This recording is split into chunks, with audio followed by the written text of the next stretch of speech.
Buenas tardes todos ustedes. Juan Guillermo Guerrero Méndez, YouTube. Recuerda que tú estás en mí, yo estoy en ti, por lo tanto no necesitamos. Mi número telefónico 320-370-0091. Vámonos a este caso en donde el tema va a ser sobre la administración. Según los grandes gurús del mundo, la administración tiene que aprender a balancear las tres dimensiones: la global, la regional y la local. En algunos aspectos el mundo ciertamente se está volviendo un mundo sin fronteras. El dinero y la información ya no reconoce fronteras, se han vuelto transnacionales. En conocimientos, en tecnología, también se han borrado más o menos las fronteras, pero al mismo tiempo hemos presenciado un vigoroso desarrollo regional. Las nuevas regiones son básicamente proteccionistas. Esto es cierto en la Unión Europea y en gran parte también de NAFTA. Hay también la tendencia a romper las unidades grandes y crear nuevas naciones pequeñas, a veces increíblemente pequeñas. Esto es lo que ha venido ocurriendo en la antigua Unión Soviética. Ahora está ocurriendo en Yugoslavia con trágicos efectos. A la vuelta de una vez, o más bien ahora está ocurriendo en varios países. Y cada 10 años la actual provincia canadiense de Quebec puede ser una nación aparte dentro de la Norteamérica. Y ya no hay que viajar para hablar ante auditorios en países extranjeros. En el curso de los últimos meses, los grandes han hablado a grandes auditorios en Berlín, Sao Paulo, sin viajar, aún en Alemania, Brasil, Sudáfrica. ¿Por medio de qué? Videoconferencias y comunicaciones por satélite. También es muy cierto que todo negocio necesita hoy información relativa a la economía mundial. Hasta ahora pocas compañías la tienen, contándose las grandes compañías comerciales japonesas entre las pocas excepciones. Al mismo tiempo, también es cierto que cada día es más necesario llevar a cabo investigaciones donde están los expertos. Si uno quiere investigar en medicina veterinaria, pues debe hacerlo en Francia, porque allá es donde están los mejores especialistas en ese ramo. No están dispuestos a mudarse a Cuba o a los Estados Unidos. Prefieren quedarse en Francia. Y muchos fabricantes japoneses de computadores han comprado interés minoritario en compañías de Silicon Valley para obtener acceso a conocimiento especializado. Muy pocas personas de Silicon Valley estarían dispuestas a mudarse a Tsukuba. Dos grandes compañías japonesas se han hecho muy fuertes en el negocio de alimentos al por menor en los Estados Unidos. Yakamasaki es propiedad y maneja varias panaderías prósperas en este último país, mientras que Ito Yokada es propietaria y maneja las tiendas de 7-Eleven. Pero las panaderías de Yamasaki en los Estados Unidos las gerencian hombres de negocios norteamericanos, y los panes que producen se hacen pues para el gusto norteamericano. Ito Yokado maneja sus tiendas 7-Eleven como tiendas norteamericanas.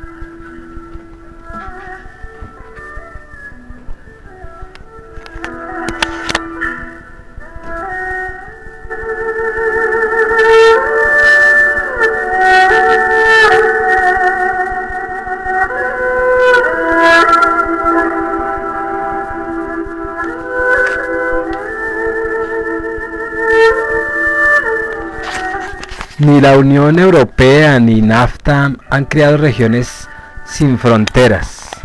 Sin duda, Hoy los bienes se pueden mover en Europa fácilmente y lo mismo las personas. Pero lo mismo sucede antes de 1914. Los movimientos de capital siguen siendo muy limitados. Las únicas compañías que se han vuelto realmente europeas son las domiciliadas en países pequeños como Suiza y Holanda, es decir, empresas que han sido europeas desde hace 100 años o más. Y son compañías de fuera de Europa, principalmente norteamericanas y ahora también japonesas. Las compañías europeas se han vuelto más nacionales que antes. Los grandes bancos nacionales tratan de ser dominantes en sus propios terrenos mediante fusiones con bancos más pequeños. Ninguno ha tratado hasta ahora de ser un verdadero banco europeo. Y lo mismo se puede decir de la mayoría de las empresas manufactureras.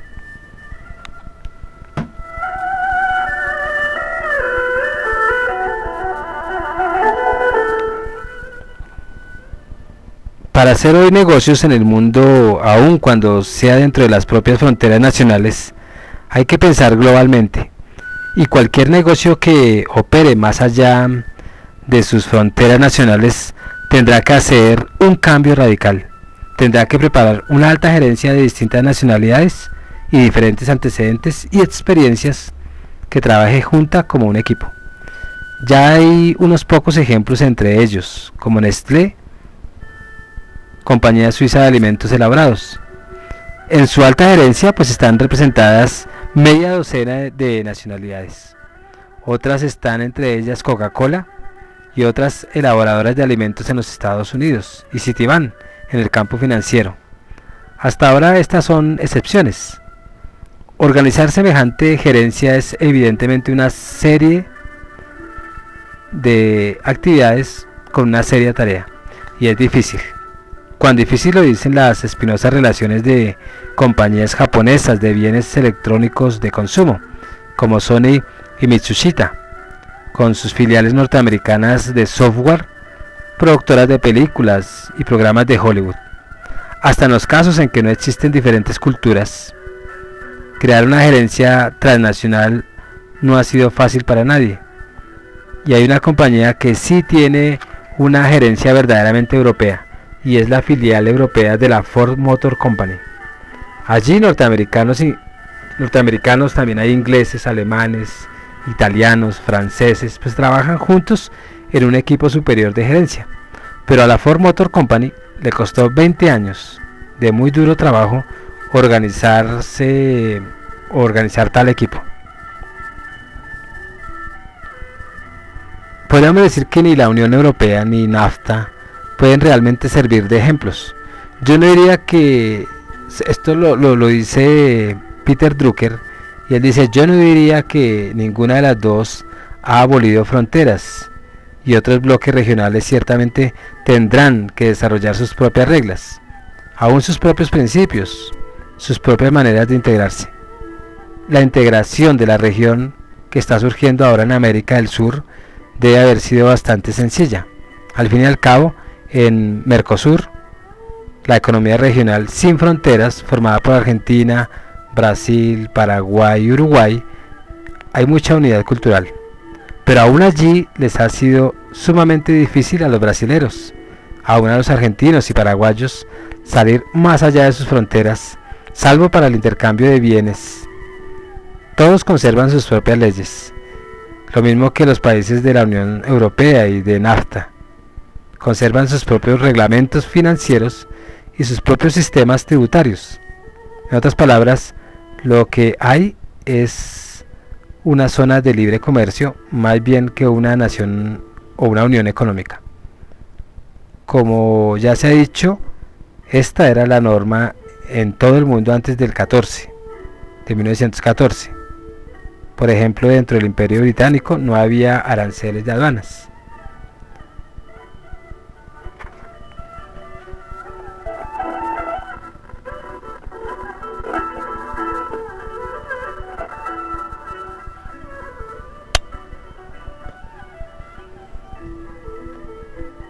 Las más importantes regiones que están apareciendo no tendrían ejemplos de seguir.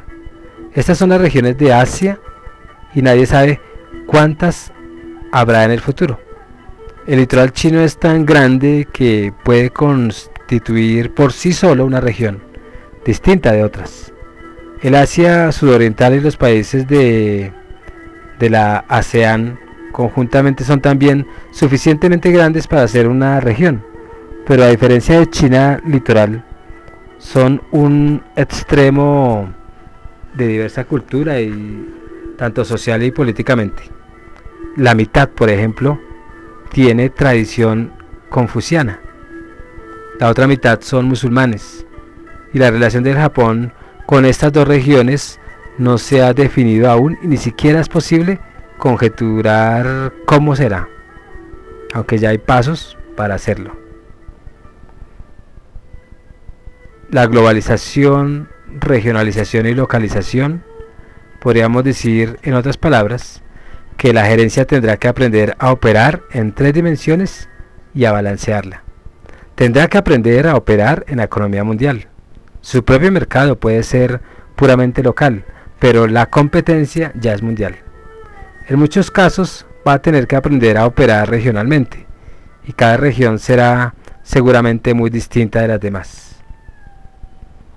El mercado en muchos casos puede volverse más local en sus exigencias, gustos y preferencias, aún en sus hábitos de compra, de lo que ha sido antes. Yo creo que este es uno de los mayores retos a que tendrá que hacer frente la gerencia de compañías grandes, compañías manufactureras, lo mismo que bancos y probablemente los minoristas también, y tal vez hasta las universidades.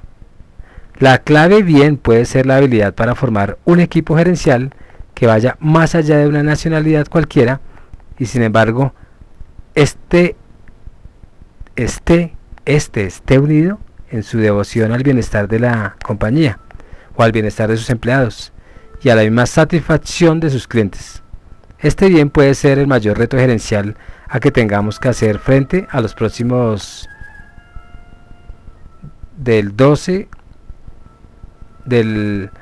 a los próximos 25 años. O sea, hasta el 2015 más o menos ya esto ya está estructurado. Entonces,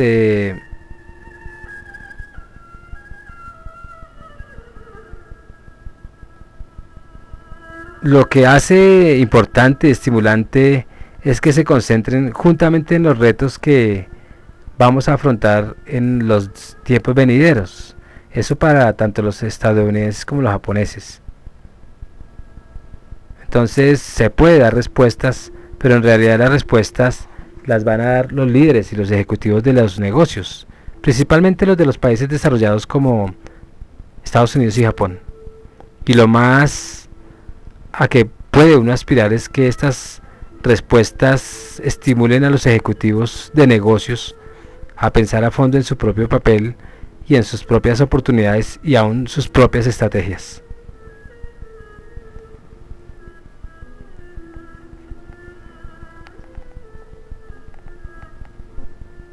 Una de las responsabilidades de los ejecutivos japoneses que se menciona es la necesidad de hacer frente a lo que se ha llamado ahuecamiento de la industria japonesa.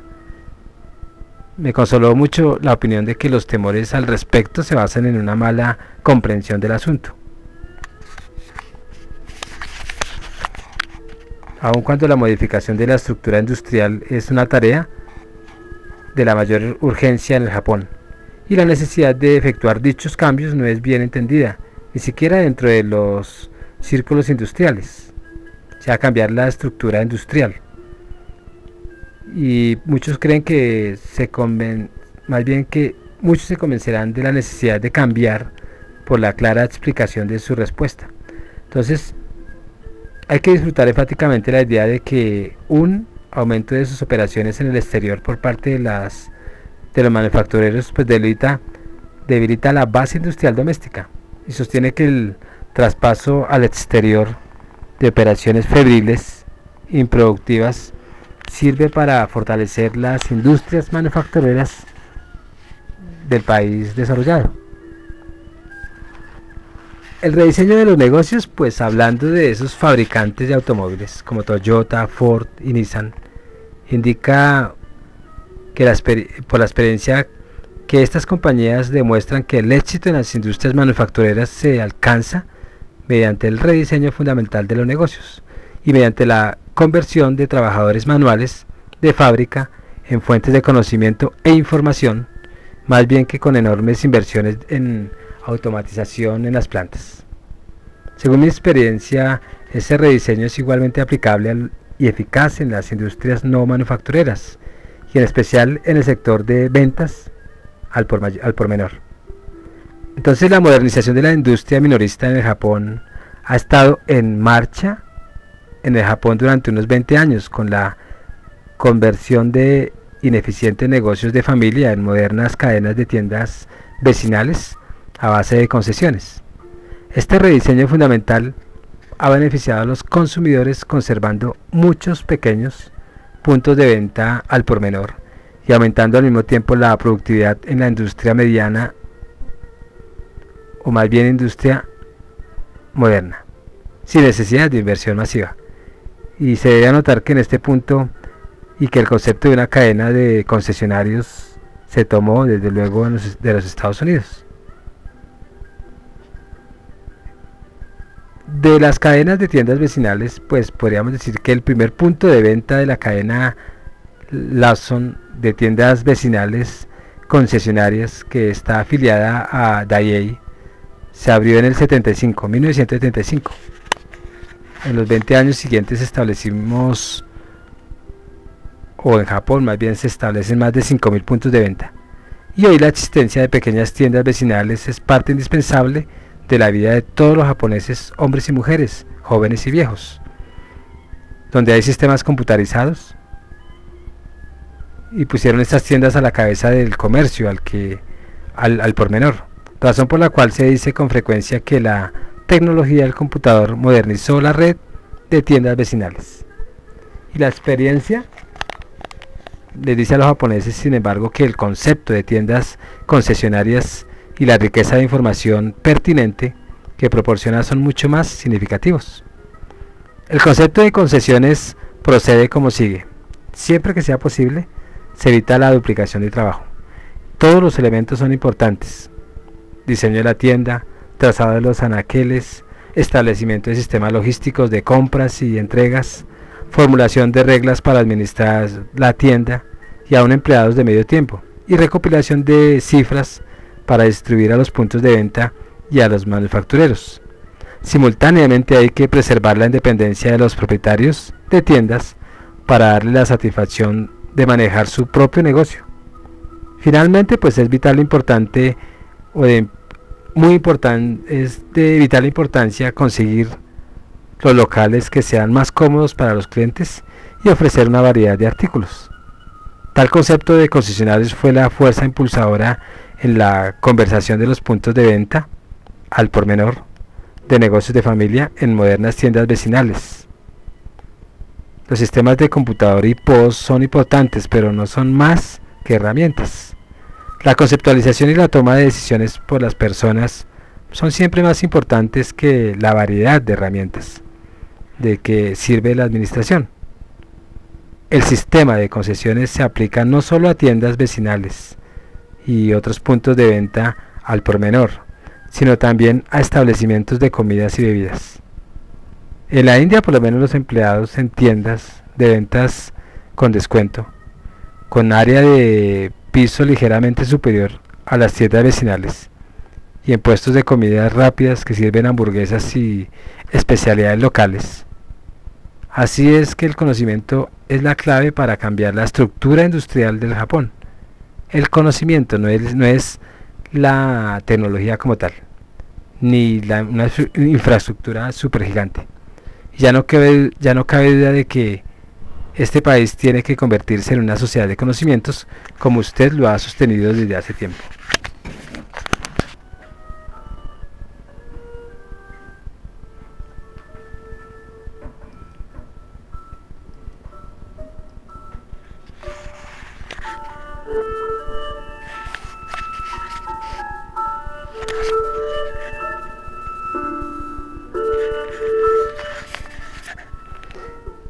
¿Qué decir del apoyo al desarrollo de recurso humano o llamado talento humano? Entonces la respuesta sobre el papel del Japón con respecto al Asia y otros países en vías de desarrollo toca también ese punto. Y su descripción de un papel para el Japón y otros países industrializados como proveedores de iniciativas y liderazgo del sector privado y de ejemplo y apoyo al desarrollo de recursos humanos equivale en el fondo a un intercambio de conocimientos. Y me permito sugerir que la manera de empezar es intercambiar los conocimientos a escala global, que también ya se está viviendo. Los problemas de regionalismo, pues podríamos decir que se presencia en la actualidad el advenimiento de regionalismos en muchas partes del mundo, aunque muchos puedan sostener lo contrario, y esto inevitablemente siembra dudas en la mente de los observadores sobre la aparición de esferas económicas cerradas. Se está totalmente de acuerdo sobre ese punto, y la afirmación de que el surgimiento del regionalismo guarda una relación directa con los bloques económicos puede ser una necesidad.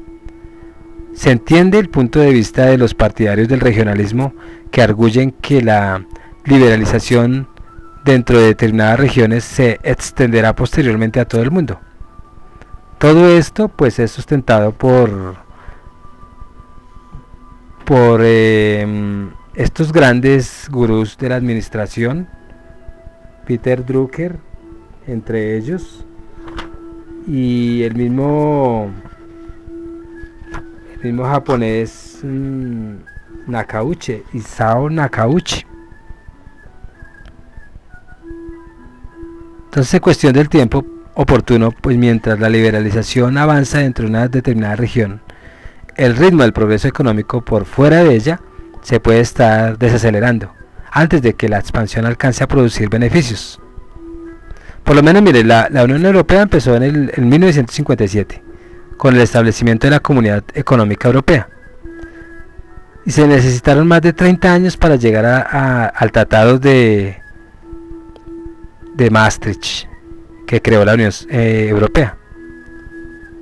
Ya en el año 1957 pues el Japón estaba listo para entrar en el periodo de rápido crecimiento de posguerra, y en ese momento nadie habría podido predecir que llegaría a desempeñar un papel de liderazgo en la economía mundial, que las crisis del petróleo obligarían al mundo a aceptar la escasez de sus recursos naturales básicos, que se derrumbarían la muralla de Berlín y luego desaparecería la Unión Soviética, como lo predijo usted en algún libro, La Nueva Realidad. Entonces, de igual modo, nadie puede aceptar sin reserva la tesis de que el regionalismo será la regla en la futura economía global. El mundo se enfrenta actualmente a cuestiones ambientales de carácter global que van más allá de la escasez de recursos naturales y comienzan a afectar el futuro mismo de la humanidad, y no hay tiempo que perder. El Japón pues le ha correspondido un papel de importancia global, y generosos países extranjeros han compartido sus recursos, y eso le ayudó a prosperar a pesar de su pobreza en minerales. Observando la gravedad de los problemas ambientales del mundo, se cree firmemente que lo que se espera del Japón tiene que realizarse en su totalidad, y es imperativo que empecemos a examinar maneras de utilizar los recursos eficazmente desde el punto de vista global. Es hora de una liberalización de la economía a escala global, no dentro de ciertos bloques. Por este medio tenemos que encontrar los métodos más eficientes de producción y adoptar una perspectiva sin frontera global para determinar la ubicación óptima de industrias y compañías.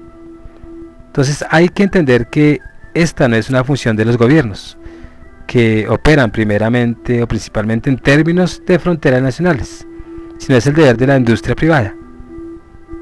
Los empresarios japoneses pues deben tomar conciencia de sus responsabilidades o de su responsabilidad social, y en vez de recorrer el mundo en busca de tierra barata y mano de obra barata, es necesario adquirir firmes compromisos con las comunidades locales y establecer operaciones que correspondan a los requisitos locales, traspasando conocimientos y destrezas gerenciales sin reserva, aún desarrollando talentos humanos potenciales y contribuyendo al crecimiento global. La decisión de invertir en China es ejemplo de este modo de pensar, y el concepto de pensar globalmente y actuar localmente requiere iniciativas locales en ese tipo en todo el mundo.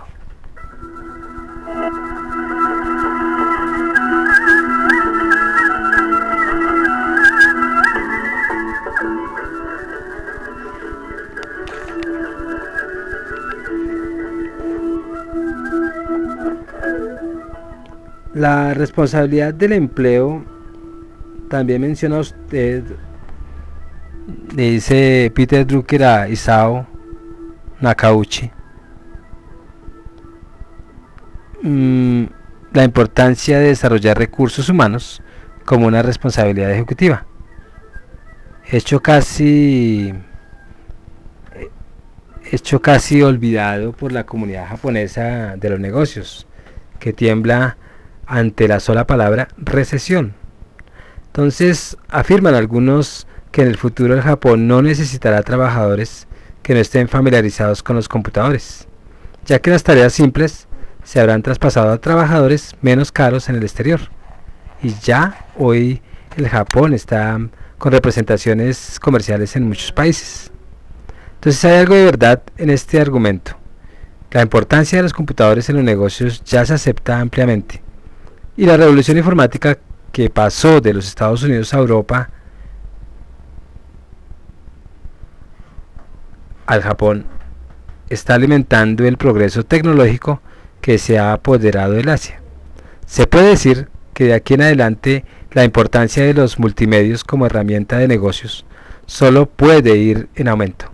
Sin embargo, en vista de mis responsabilidades como empresario, yo no puedo estar de acuerdo con ese argumento, que hace caso omiso en la importancia de los talentos humanos. Lamentablemente, los que proponen hoy este argumento son los mismos gerentes y académicos japoneses, que hace varios años recomendarían el estilo japonés de administración con su énfasis en los talentos humanos. Entonces, es de creer que es un serio error soslayar así la cuestión. Sin embargo, pues en vista de las responsabilidades de un empresario, ya no puede estar de acuerdo con esos argumentos. El sector privado en el Japón pues tiene que trabajar para mejorar la productividad y para poder sortear las vicisitudes de la economía mundial. La movilidad del mercado de trabajo tiene que aumentar, y los planes de empleo vitalicio y las escalas de salario basadas en la antigüedad deben modificarse. Y para ese propósito pues se necesitan medidas encaminadas a mejorar la movilidad, a minimizar los desacuerdos laborales, tales como manufactura contra servicios, urbano contra rural y jóvenes contra viejos. Como usted lo señala, la clave del mejoramiento está en la capacidad de los negocios para adoptar una perspectiva sin fronteras y formar equipos administrativos enteramente dedicados a la tarea de producir beneficios para el negocio de los empleados y satisfacer para los clientes. Entonces, en este método crucial en que la economía japonesa entra en un periodo crítico, es inaceptable que gerentes responsables hagan declaraciones que menosprecien los aportes, grandes o pequeños, de los trabajadores a la empresa. Naturalmente, la propia responsabilidad de los empleados tiene que examinarse. Hoy, más que nunca, es vital que los empleados tomen sus propias decisiones sobre las destrezas que necesitan para contribuir a su compañía, a la sociedad y al mundo. Con todo, no es posible echar toda la carga sobre los hombros de los empleados en su ensayo. ¿Puede haber una ética de los negocios? Entonces, hay que exponer con claridad el tradicional concepto confuciano de responsabilidad recíproca. Yo creo que los gerentes que tienen coincidencia y conciencia de la magnitud de sus responsabilidades para con los empleados deben esforzarse ahora por crear mutuo reconocimiento, de manera que los empleados puedan rendir al máximo de sus capacidades con base en la comprensión de sus responsabilidades. Y de ahí viene entonces por qué es importante la educación. Esto exigirá una revisión fundamental de las actuales prácticas de contratación y capacitación, que tienen en mira un sistema de empleo vitalicio. Infortunadamente, la educación japonesa se endereza a obtener ingreso en las universidades de más prestigio, a fin de garantizar posteriormente entradas a las empresas importantes, como lo indica el documento de visión del Japón a través del arte japonés. También en la obra citada se anuncia. Entonces, semejante sistema educativo no puede preparar todos esos talentos humanos necesarios para el futuro del Japón, porque es que hay muchos japoneses y hay menos universidades. Entonces, como miembro desde hace mucho tiempo de los que han pertenecido al Consejo de la Reforma Educativa, se propugna muchas veces la necesidad de recalcar la individualidad, y es posible que lo que se necesita hoy es una educación centrada en este preciso concepto. Los partidarios de más especialización en los cursos universitarios y de una educación más práctica para lograr efectos inmediatos vinculan con un criterio muy simplista el énfasis de la individualidad con la adquisición de destrezas especializadas. Entonces, si bien esto puede ser cierto hasta cierto punto, aún más importante es entender que tales conocimientos pronto perderán vigencia en una sociedad que cambia rápidamente. En ese sentido, es importante continuar el proceso de aprendizaje después del grado. Las universidades pues deben servir como lugares de reflexión personal sobre propósitos para el futuro y las destrezas que se necesitan para contribuir a la sociedad. Su papel no se debe limitar a la instrucción práctica y de negocios. Hay que tener en cuenta que la reflexión personal debe continuar más allá de la educación institucional. Y eso significa que la universidad debe servir como un lugar para el automejoramiento y no como un simple lugar para aprender. Especialmente las universidades japonesas, necesitan prestar mayor atención a este aspecto de autodesarrollo. Diseñar programas fuera de la universidad, sistemas recurrentes y otros planes pues pueden preparar a los jóvenes para el cambio económico y social. Analógicamente, las empresas no deben ver las universidades como fuentes de trabajadores, sino como lugares que se deben usar activamente para la reeducación de los empleados. El intercambio de conocimiento es un aspecto importante. Las empresas podrían suministrar a las universidades información al día sobre la economía mundial, o información que aquellas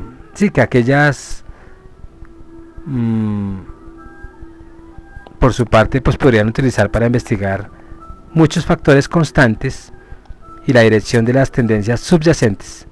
Entonces, es de creer que este tipo de interdependencia continua es vital. Los fundadores de la Universidad de Ciencias de Marketing y Distribución, para poner en práctica estos conceptos, su propósito es cambiar una educación práctica de negocios con un estudio progresivo de esos intercambios de conocimiento entre la industria privada y las universidades. Viendo grandes obstáculos, pues se ha luchado por arrojar luz sobre lo que se ha llamado ese continente oscuro de la distribución.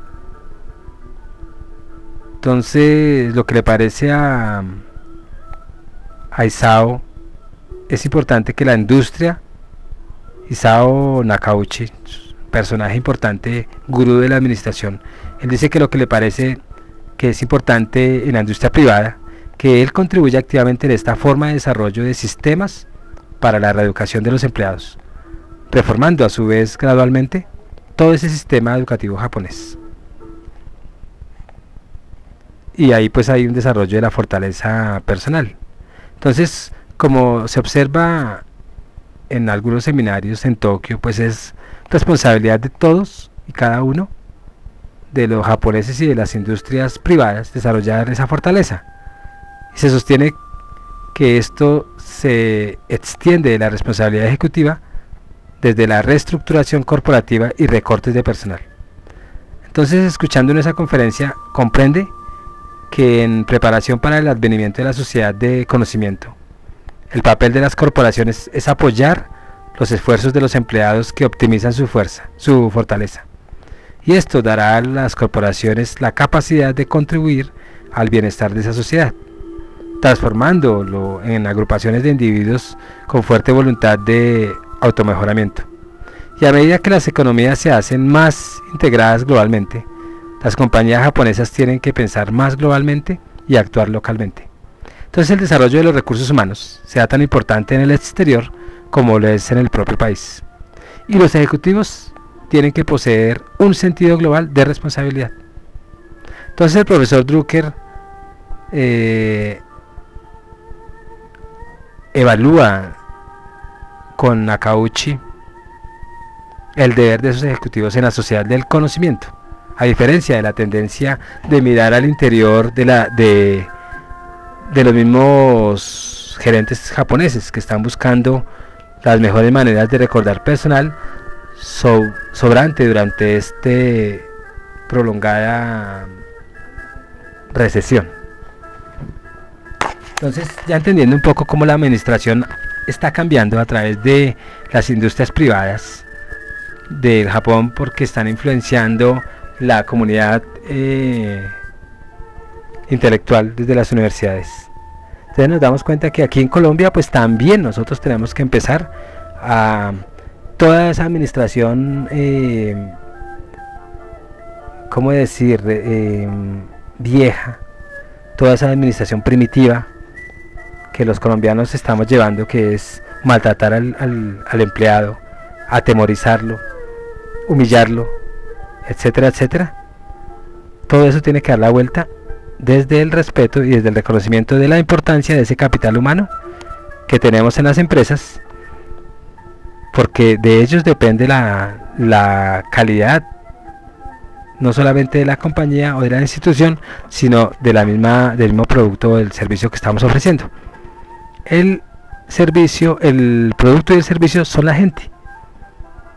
Bueno, despidiéndome ya, Juan Guillermo Guerrero, YouTube 320-370-0091. Y recuerda que tú estás en mí, yo estoy en ti, por lo tanto nos necesitamos. Muchas gracias y estén atentos a otros temas importantes, administrativos, psicológicos y temas de cualquier índole que se puedan amansar a los hombres para llegar a una humanización corriente, pero verdadera. Muchas gracias.